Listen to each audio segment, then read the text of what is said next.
नागपूरमधील सर्व 6 जागांवर काँग्रेसचा दावा। एकही मतदारसंघ मित्रपक्षाला देऊ नका। नागपूर काँग्रेस विचारधारेचं शहर। इतरांना जागा दिली तर आघाडीला नुकसान। बैठकीत विकास ठाकरेंचं मत। विधानसभा निवडणुकांच्या पार्श्वभूमीवर भाजपच्या निवडणूक व्यवस्थापन समितीची मुंबईत बैठक। उद्या आणि परवा शहांचा दौरा असल्यानं आजच्या बैठकीला महत्त्व। राज्याचे पुढचे मुख्यमंत्री नाना पटोलेच होतील। नागपुरातील आढावा बैठकीनंतर काँग्रेस नेत्यांचं भाकीत। पद मिळालं नाही तर ते हिसकावून घेऊ, काँग्रेस नेत्यांचं वक्तव्य। प्रत्येकाला वाटतं मुख्यमंत्री व्हावं, पण आतापासून त्यावर चर्चा करण्यात अर्थ नाही। मुख्यमंत्रीपदाच्या वक्तव्यावरून नाना पटोलेंची प्रतिक्रिया। काँग्रेसने मुख्यमंत्रीपदाचा चेहरा ठरवला नाही, मात्र पटोलेंना मुख्यमंत्री करा ही कार्यकर्त्यांची मागणी। बाळासाहेब थोरात यांची प्रतिक्रिया। वन नेशन वन इलेक्शनवरून इंडिया आघाडीचे नेते 10 दिवसात एकत्रित बैठक घेऊन निर्णय घेतील। शरद पवारांची प्रतिक्रिया। त्यामुळे वन नेशन वन इलेक्शनवरून इंडिया आघाडीत मतमतांतर असल्याच्या चर्चा। सत्ताधारी पक्षाची वन नेशन वन इलेक्शन ही भूमिका स्पष्ट असती तर महाराष्ट्राची निवडणूक 15 ऑक्टोबरपर्यंत झाली असती। बाळासाहेब थोरात यांची प्रतिक्रिया। पूर्व विदर्भातील मवियाचं जागा वाटप आजच पूर्ण करणार। बाळासाहेब थोरात यांची माहिती। 125 जागांवर जागा वाटप जवळपास पूर्ण, तर 30 जागांवर चर्चा सुरू असल्याची माहिती। श्रीगोंदा विधानसभेच्या जागेवरून शरद पवारांचा खासदार संजय राऊतांवर निशाणा। अचानकपणे कुणालाही उमेदवार जाहीर करण्याचा अधिकार नाही, शरद पवारांची स्पष्ट भूमिका। आपण उमेदवाराच्या नावाची घोषणा केली नाही, शरद पवारांना कुणीतरी चुकीची माहिती दिली असावी, संजय राऊत यांचं स्पष्टीकरण। मुंबई उच्च न्यायालयाच्या वास्तूचं आज भूमिपूजन। बीकेसीमध्ये नव्यानं बांधण्यात येणाऱ्या मुंबई उच्च न्यायालयाच्या इमारतीचं सरन्यायाधीश धनंजय चंद्रचूड यांच्या हस्ते भूमिपूजन। मुख्यमंत्री शिंदे, न्यायमूर्ती देवेंद्र कुमार यांच्यासह इतर मान्यवर राहणार उपस्थित। आगामी विधानसभा निवडणुकीच्या पार्श्वभूमीवर राज ठाकरे यांच्याकडून महत्त्वाच्या बैठकीचं आयोजन। मनसे निरीक्षकांकडून घेणार मतदारसंघ न्याय आढावा। राज्य मंत्रिमंडळाची आज महत्त्वाची बैठक। आरक्षणासह विविध मुद्द्यांवर बैठकीची शक्यता। मुख्यमंत्री उपमुख्यमंत्र्यांसह मंत्रिमंडळातील सदस्य बैठकीला राहणार उपस्थित। शरद पवारांचा चिपळूण दौरा। काल चिपळूणमध्ये आगमन होताच फटाक्यांची आतषबाजी आणि ढोल ताशांच्या गजरात कार्यकर्त्यांकडून पवारांचं स्वागत।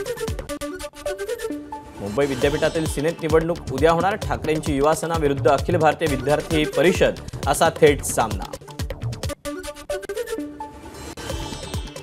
नागपूर जिल्हा मध्यवर्ती सहकारी बँकेतील घोटाळा प्रकरण। मुख्य आरोपी आणि काँग्रेस नेते सुनील केदार यांचं अपील सहकार मंत्री दिलीप वळसे पाटील यांनी फेटाळलं। त्यामुळे घोटाळ्यातील रक्कम आरोपींकडून वसूल करण्याचा मार्ग मोकळा। केंद्रीय निवडणूक आयुक्त मुंबई दौऱ्यावर येत आहेत, पण राज्याला पूर्णवेळ निवडणूक आयुक्त कधी? आदित्य ठाकरेंची एक्स पोस्टच्या माध्यमातून विचारणा। विधानसभा निवडणुकांच्या पार्श्वभूमीवर शिवसेनेकडून मुख्यमंत्री धर्मजागरण यात्रा काढली जाणार। खेडोपाड्यातील वाड्या वस्त्यांवर जाऊन आध्यात्मिक सेनेचे पदाधिकारी प्रचार करणार। कोल्हापुरातून यात्रेला सुरुवात होणार। रामगिरी महाराज आणि नितेश राणेंना अटक करण्याच्या मागणीसाठी इम्तियाज जलील यांची छत्रपती संभाजीनगर ते मुंबई दरम्यान तिरंगा रॅली। मनोज जरांगेंच्या उपोषणाचा 7वा दिवस। अंतरवाली सराटीत संभाजीराजे छत्रपती जरांगेंची भेट घेणार। बीडचे खासदार बजरंग सोनावणेंनी अंतरवाली सराटीत मनोज जरांगेंची भेट घेतली। जरांगेंच्या तब्येतीची खासदार सोनावणेंकडून विचारपूस। कुणाच्या ताटातून काढून घ्या आणि दुसऱ्याच्या ताटात वाढ ही सरकारची भूमिका नाही। ओबीसींच्या आरक्षणाला हात लावणार नाही, मंत्री शंभूराज देसाईंचा पुनरुच्चार। मराठा, धनगर, वडार आणि बंजारा समाजाचं लातूरमध्ये विविध ठिकाणी आंदोलन। आपल्या विविध मागण्यांसाठी 4ही समाजांकडून आंदोलनाची हाक। डॉक्टर अजित रानाडेंनी दाखल केलेल्या याचिकेवर आज सुनावणी। पुण्यातील गोखले विद्यापीठाच्या कुलगुरू पदावरून हटवण्याच्या निर्णयाविरोधात रानाडेंची याचिका। तिरुपतीमधील प्रसादाच्या प्रकरणाची एसआयटी मार्फत चौकशी होणार। मुख्यमंत्री चंद्रबाबू नायडूंचे आदेश। वरिष्ठ अधिकाऱ्यांच्या नेतृत्वात एसआयटी गठीत। मुख्यमंत्री चंद्रबाबू नायडू तिरुपती देवस्थानाचं पावित्र्य मलिन करतायत। तिरुपतीच्या लाडूवादावर माजी मुख्यमंत्री जगनमोहन रेड्डींची पहिली प्रतिक्रिया। दिल्लीच्या नवनिर्वाचित मुख्यमंत्री आतिशी आज मुख्यमंत्री पदाचा पदभार स्वीकारणार। जम्मू काश्मीरमधील दुसऱ्या टप्प्यातील निवडणुकांच्या प्रचाराच्या तोफा थंडावणार. काँग्रेस नेते राहुल गांधींच्या आज जम्मू काश्मीरमध्ये 2 सभा. गृहमंत्री अमित शहा आज हरियाणामध्ये विधानसभा निवडणुकीच्या पार्श्वभूमीवर अमित शहांच्या 2 सभा पार पडणार. पंतप्रधान मोदींचा अमेरिकेतील भारतीयांशी संवाद. जगासाठी एआय म्हणजे आर्टिफिशियल इंटेलिजन्स, पण एआय म्हणजे अमेरिका आणि इंडिया. हे एआय जगाला नव्या उंचीवर घेऊन जात आहे. अमेरिकेत पंतप्रधान मोदींचं प्रतिपादन. पंतप्रधान नरेंद्र मोदी न्यूयॉर्क दौऱ्यावर. मराठी लोकांची संख्या लक्षणीय. भारतीय समुदायाकडून मोदींसाठी नृत्य सादर. अंदमानमध्ये कमी दाबाचा पट्टा निर्माण झाल्यानं राज्यात आजपासून पुढील 4 ते 5 दिवस पावसाचा जोर वाढण्याची शक्यता. कोकण आणि मराठवाड्याला खबरदारीचा इशारा. भंडारा जिल्ह्यात पावसाच्या जोरदार सरी. पावसामुळे वातावरणात गारवा. शेतपिकांनाही होणार लाभ. महावितरण, महापारेषण आणि महानिर्मितीचे 20 कर्मचारी 25 आणि 26 सप्टेंबरला संपावर. पेन्शन लागू करावी, खासगीकरण करू नये यासह विविध मागण्यांसाठी संप. मुंबईतील पर्यटन स्थळांवर अद्ययावत शौचालय उभारण्यासाठी 35 कोटींचा निधी. देशाविदेशातील पर्यटक मुंबईत येत असल्यानं पर्यटन स्थळांवर होणारी गैरसोय लक्षात घेता पालकमंत्री दीपक केसरकरांकडून शौचालय बांधण्याच्या सूचना. पश्चिम रेल्वेवर आज रात्री 6.5 तासांचा मेगाब्लॉक. गोरेगाव ते कांदिवली स्थानकाच्या दरम्यान 6व्या मार्गिकेच्या कामासाठी रात्री 11 ते मंगळवारी पहाटे 5:30 पर्यंत मेगाब्लॉक. पुण्यातील चतुश्रृंगी मंदिराच्या जीर्णोद्धाराचं काम नवरात्रोत्सवापूर्वी पूर्ण. रविवारपासून मंदिर दर्शनासाठी खुलं. डोंबिवलीत फळ विक्रेत्यांचं घृणास्पद कृत्य. प्लॅस्टिकच्या पिशवीत लघुशंका करत असतानाचा व्हिडिओ व्हायरल. चौकशीनंतर फळ विक्रेता पोलिसांच्या ताब्यात. मुंबईच्या आझाद मैदानात हिंदुत्ववादी संघटनेचं आंदोलन. तिरुपती बालाजी मंदिरात भेसळयुक्त प्रसादाप्रकरणी माजी मुख्यमंत्री जगनमोहन रेड्डी यांना तात्काळ अटक करा. हिंदुत्ववादी संघटनेची मागणी. नाशिक शहरातील सातपूर परिसरात दहशत माजवणाऱ्यांवर पोलिसांची कारवाई. दगडफेक आणि शिवीगाळ करणाऱ्या टवाळखोरांची पोलिसांनी काढली खिंड. नागरिकांकडून कारवाईचं स्वागत.